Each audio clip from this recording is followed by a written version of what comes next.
Sure. Hello, everybody. I'm Abdi Lajavardi. I'm the president of Pro Education Group. And welcome to another segment of Education for a Better World. Today, I have a wonderful guest, one of my dear colleague, Dr. CJ Leyland, that has joined us today. So, welcome, Dr. CJ. Nice to see you. Thank you for having me. Well, it's delightful to have you here. I know our audience is going to be thrilled to learn about both you as well as what you have to share with us as far as your insight into the education world is. So let's start with learning more about you, CJ. Tell us about you, where were you born, how your journey took you to this point? Sure. So let's see. I was born in the Philippines. I am an only child, and I traveled pretty much in Asia when I was young, and then I came here in the United States when I was about 13, teenager. Didn't know how to speak English. That was really difficult. I wanted to go run back to the Philippines. After that, I just went to high school here. I graduated early in high school. I love education. I don't know why, but I love it so much. I have passion for community service. I've always had.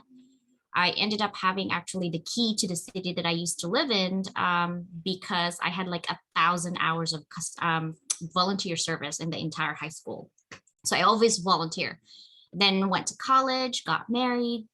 In between first child and second child, went back to school, got my master's, gave birth, went back to school, get my doctorate. And then now that my kids are young, I was a stay-home mom for a while I was going to school. I ran my own business. And then after that, I start teaching online and then a little bit on ground. And I really have a passion for giving back. And I have a passion for teaching and learning. So I love actually the fact that I can share my little wisdom, as we grow into whatever things that we do, share it with other people, and hopefully it'll inspire them, it'll inform them and grow. I like to give positive vibes out there. And so that's how I became a professor. And while actually I was teaching online, I was also working full time and a mom of two. I used to work at staffing agency as an account manager. I did bank specialist, like a commercial bank. So basically I sell money to small businesses and big businesses up to $5 million. And then I volunteer. Like I always volunteer. I was a school board for my kids' school. I volunteer all the time from their school. I was president for their school as well. I like to make a difference within my community. I also volunteer as one of the United Nations ambassador for women and girls because I have two girls. And just giving back. I always give back. So even now, as a dean of business and accounting at a university, I still volunteer, create faculty summit for my group, and then create a book recently with my group and publish it in the international arena. So my dissertation is about culture of women and girls, really executive women from the Philippines and United States and the differences. So that's my passion. Wonderful, wonderful. Thank you for sharing that, with us. And now in regards to faculties, again, you both being a teacher as well as a dean, you are responsible to hire a variety of different professors for your college, universities. What are some of the things you can share with our audience, with teachers that are watching this program? What are the things that you look for in hiring those great teachers? And then what are some of those qualities that people can work on and develop themselves to become better in a sense? When I'm hiring people, I don't look at degrees just because they have all this degree that they become automatically good teachers. I look for personality. Are they coachable? Do they have a positive attitude? I usually give situational questions like, what would you do in this situation? And I kind of just see, and I filter them first on the phone.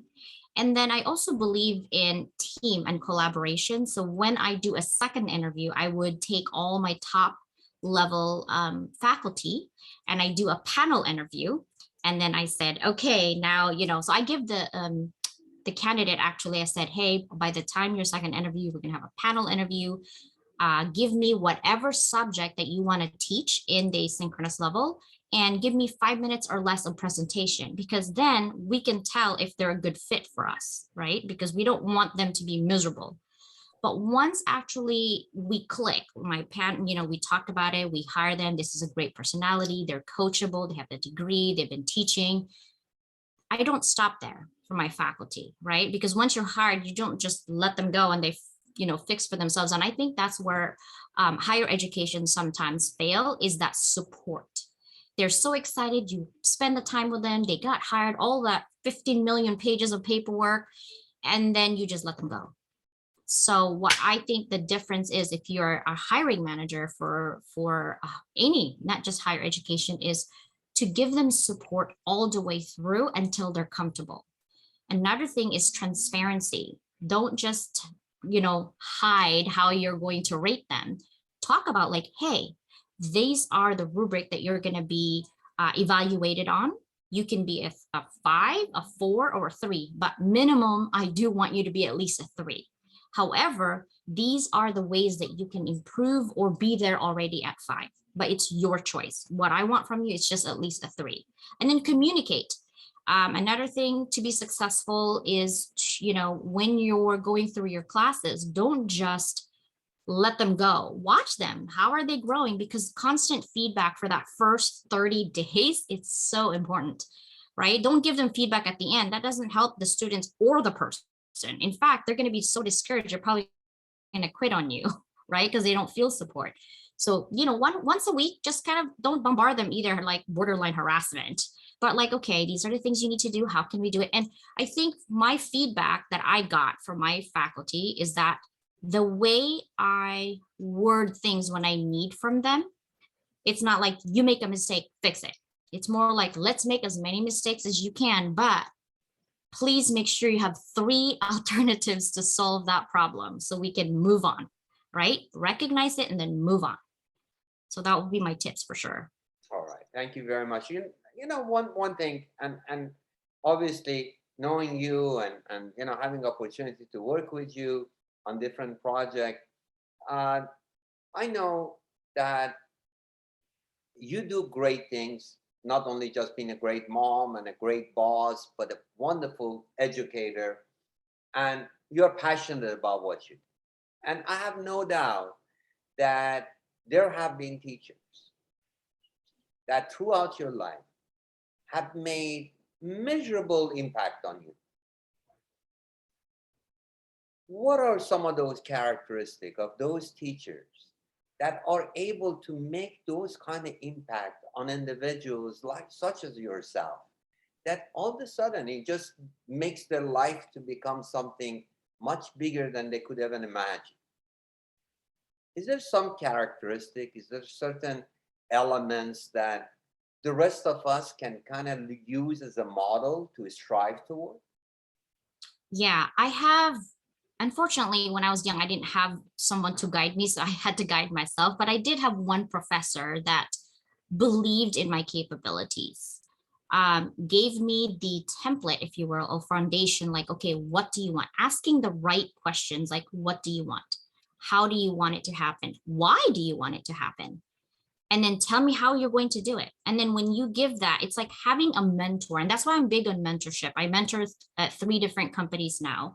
It's because I want to make a difference on those people who are motivated to do something for themselves and also for others, to give them the tools that they can use, right? And for me, it's like believing in someone that they too can do it. Right. I have another professor who actually I hired him in 2 different universities that I'm in. And I always tell him, like, he's an amazing instructor. He was my mentor when I was going through my master's, and he pushed me. He believed in me when I didn't. And so I think having that belief system, like, give you a little boost of self-confidence that you can, because we're human beings. And sometimes there's always that doubt in your head, like, Can I do it? It takes a while to get there. And even then, you still doubt yourself sometimes. But once you get to do a lot of things that are positive and making a difference in people's lives, you get to just have that train. But to get there, you have to surround yourself with people who tries to help you, who are positive, who believes in you. Because even your own family doubts you. Okay, let's be honest. Your best friend, you're like, you're a mom. Why are you trying to get another doctorate? Or why are you trying to get another master's? Because they don't have that same mentality. So you have to surround yourself with people who believes in you and whatever your goal is. Great. Thank you. Thank you. Now, from a perspective of administrators or people that are running different institutions, right? What are some of the things they can do? And you mentioned some of these in how to have a support system for your teachers when they are coming on board and how you can keep up with them on regular basis. But what are some of the elements that administrators can do in helping not only their faculties but their students to feel they're supported and they have an environment that they can grow and be successful? Culture. Culture is a big difference. I've worked for universities that there is no culture. Pretty much everything goes. The vibe is just wrong. There's no camaraderie, especially in an online format where people already feel disconnected, right? Especially with COVID, where we got pushed in the corner. So those people who are not used to doing online classes, they feel lost, like there's nobody to talk to. Culture is a big difference that admins, CEOs of a company can really make a difference. And you're like, what does that mean? What does culture means, right? Culture means for me, and it depends on how your leadership goes, but for me, the way I create culture is a culture of acceptance, a culture of innovation and praise, like little things. For example, when someone innovates within your group, tell them, great job, let's go for it. Support them in any possible way that you can. If you're, for example, for my group, we created a book. I would expect higher ups to help us with that, with their marketing, with their tools, right? Because we did it for your organization, right? So support and follow up. Follow up is a big thing for me. And also the way you communicate with your people, right? It doesn't matter how busy you are, you can still be nice on your messaging. So those are the culture that I'm looking for in an organization where they value innovative people. They value people who think cliche outside the box, right? And people who really want to help their students grow beyond the classroom, not just A, B, C, D, you're done, A, get out of my class. More like, this is great. Now we're going to do this academic journey, because let's be honest, with universities, you got certificates, you got associates, you got bachelors, you got masters, you got doctorate. You want those loyal customers. They are customers at the end of the day, right? But how are they going to be loyal customers if you don't treat them that they are valued, not as a number, but as a student through their academic journey, right? So that's how I would definitely give feedback. No, thank you very much for that. I know you mentioned something about mentorship, and I want to give you opportunity to maybe elaborate a little bit more because, as we have talked offline, mentorship is very important. I mean, for many people throughout their career, education wise, and then professionally, the mentorship is something that can allow individual to benchmark their growth. What are some of the things that institutions can do to establish mentorship and promote mentorship within their organization? Within the organization is ask your people, what do you want to do here? What do you want to do outside of this organization? What are you passionate about? And you'll be surprised what they want to hear. Big thing for within organization is the opportunity to have professional development. And a lot of managers just like do once a quarter and do some basic webinar, and that's professional development. That's not challenging enough for people, right? So what I do is I create opportunities for my team to do professional development, such as, you're passionate about doing a magazine, let's go support it. You're passionate about, you have that one person that's just always vibing and positive. I'm like, oh, How about we create one that you celebrate people's anniversaries or birthdays? Forget the year, just, the month and date, we're good. People who want to do committees, retention committees for students, retention committee for your faculty. Those are the type of things that they want to build. Publishing is a big thing in education, and so find ways to actually publish together, which I did with my team, because that was the feedback that they're getting, like they didn't have enough professional development. I'm like, I'll take you all the way there. We create a summit for you. We'll create student summit, we create faculty summit within your organization. Because let's be honest, even if you have 10 faculty, right there is already 100 years worth of experience, minimum 10 years, right? 100 years. I'm sure you guys can come up with innovative ways to have fun, do professional development within the organization. So I'd say ask questions like, what do you want to do here and outside of here? Wonderful, wonderful. That's great advice. And I know it is helpful for the students and faculty to have those programs incorporated in the organization. It gives them more professional pride, and I think you will see a lot of different dynamic within the team. So thank you for sharing that with us. Now, let me ask you about professional mindset. Okay. Everybody has a different maybe definition for professional mindset. So my question would be, what is your definition of professional mindset, and how important it has been into your journey and ongoingly for you as a professional? Professional mindset to me is a personal goal, not necessarily a goal outside. It's what you are. And what I usually do to invoke that type of mindset with my faculty is I ask questions. Again, what is your purpose? Most of the time they're like, huh? I just like teaching. Then I ask, why do you like teaching? I just dig deeper like a psychiatrist or psychologist would, right? Because authentically, I really want to know why. Because I want to know what's their motivation. Why do you want to be here, right? Let's be honest, most teachers don't get paid enough or well. So, but why are you here? What makes you different from A through Abdi to CJ, right? We're all different. We're made different. Our experiences are different. And that's what makes the classroom really cool, is because we have different experiences.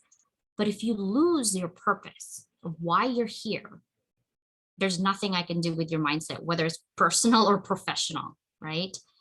But even though they don't know their purpose, they think about it.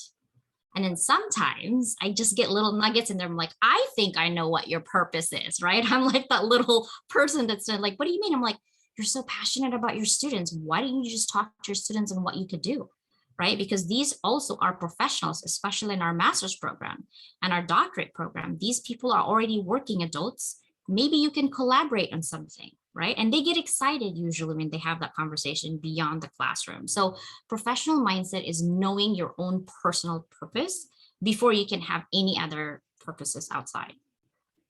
Well defined. Thank you very much. And actually, I was talking with another colleagues. Professional mindset and personal mindset, they're not really separate.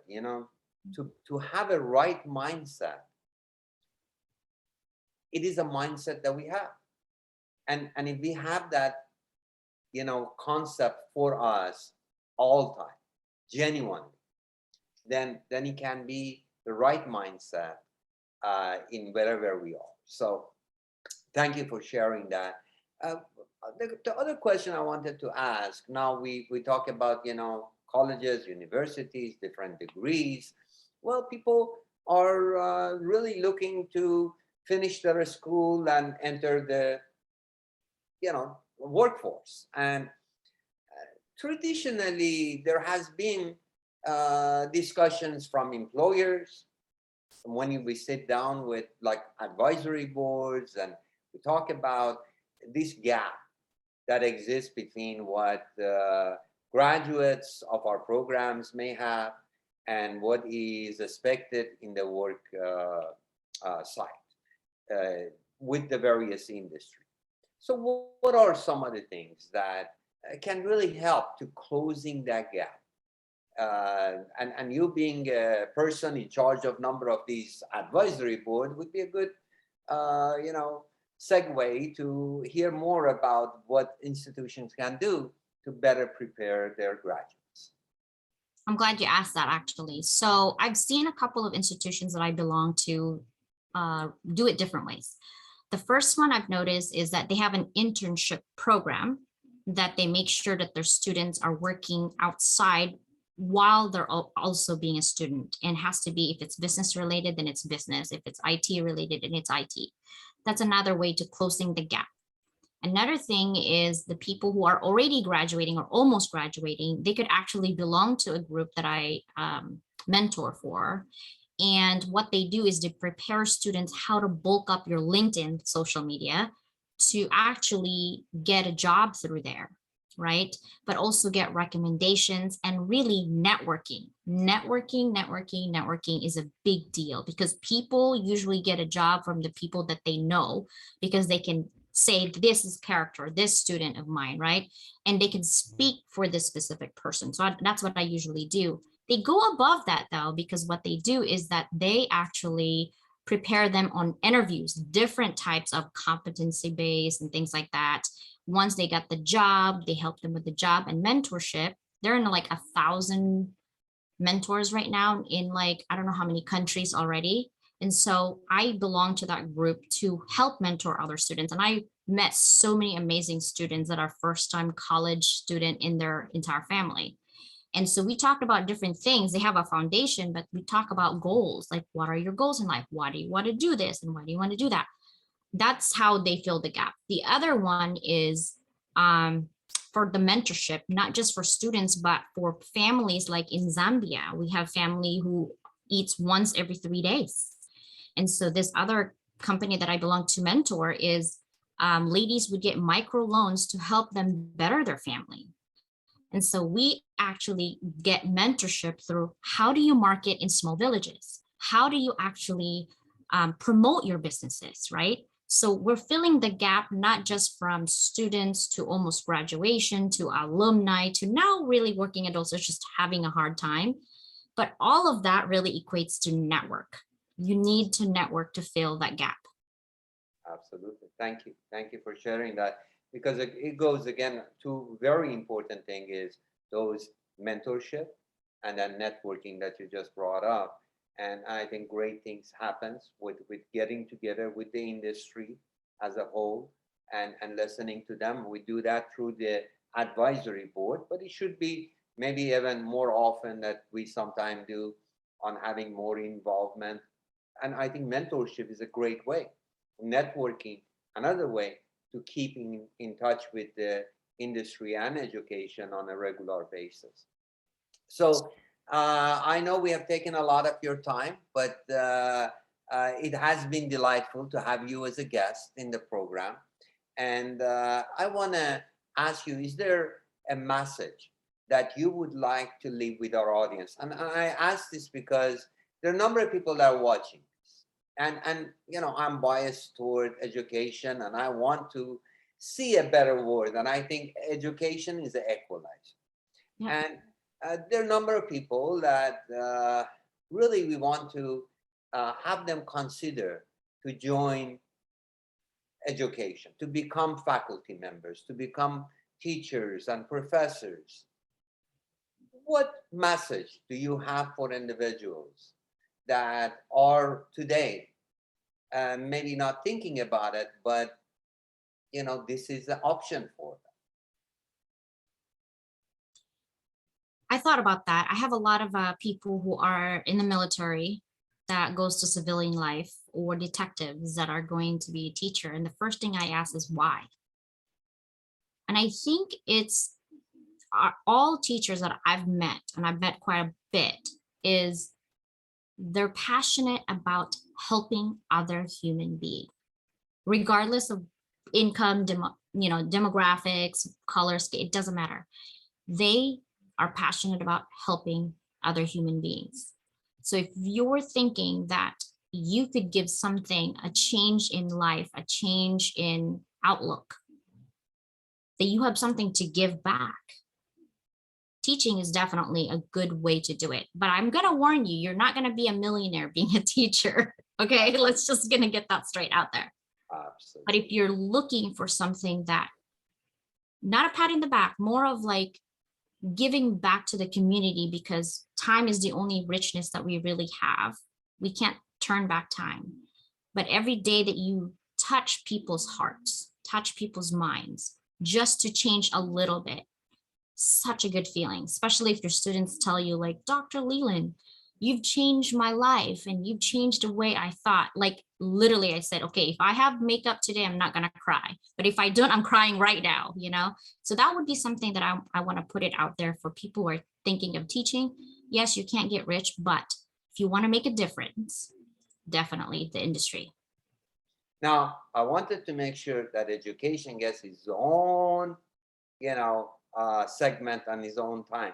But are they, when you're looking at, the various fields that are coming up, every day, and we see opportunities coming up every day, what are some of the programs or some of the industries that both institutions should be thinking about offering programs in, as well as individuals that are studying to consider as a field of a study and profession that they can choose? IT is a big thing. That is not going back unless we just shut down the whole world. But IT is where it is. When I say IT, that's such a big word to me because it's just so much, right? But anything to do with technology, STEM programs, that's definitely where it's up and coming in the industry. That's where it's heading. Hence, I'm trying to get my master's in information technology to better understand that industry at a high level. I'm never going to be a network engineer, that is for sure. But at least I can understand and empathize and make better decisions as business leaders on why we need to have a bigger budget for our organization. Absolutely. No, I definitely agree with you. And when you talk about technology, it is touching every industry out there. I mean, we talk about, just the environment and how we want to make improvement in the environment. And a lot of it is utilizing technology in order for us to be able to clean up the mess that we have created and have a better option. You talk about, space. Well, that again uses technology on how we are able to, get out and discover different planet and opportunities for both not only exploring other places, but making a better life for us here on Earth with the discoveries that we have. Or you think about manufacturing, or you think about healthcare. I mean, how all this advancement that we see in healthcare, a lot of it is due to the technology. So there is definitely a number of areas that both institutions can consider to expand their offering in these areas. But I think one area that you're really good at is marketing and sales. But every industry, don't matter what it is, here today or hasn't even come out yet, it will require marketing and it requires sales, right? So that's one area that will not go away, right? And equally, I think when we are thinking about management, right? So people, wherever you have people, there are managers that need to be there and need to create environments that is safe and is comfortable and is dynamic and engaging, and creates a wonderful environment for people to express their innovation and abilities. So I can tell you I have been delighted to have you as a guest, and look forward in the future to have you again join us on this program. But thank you so much, Dr. CJ. It has been delightful. Thank you so much for having me. And you actually just touched that marketing. I'm like, yeah, we market and sell ourselves every day to our spouse, to our kids, to our friends. That's for sure. That's true. No, absolutely. Do you have any last word for our audience before we say goodbye?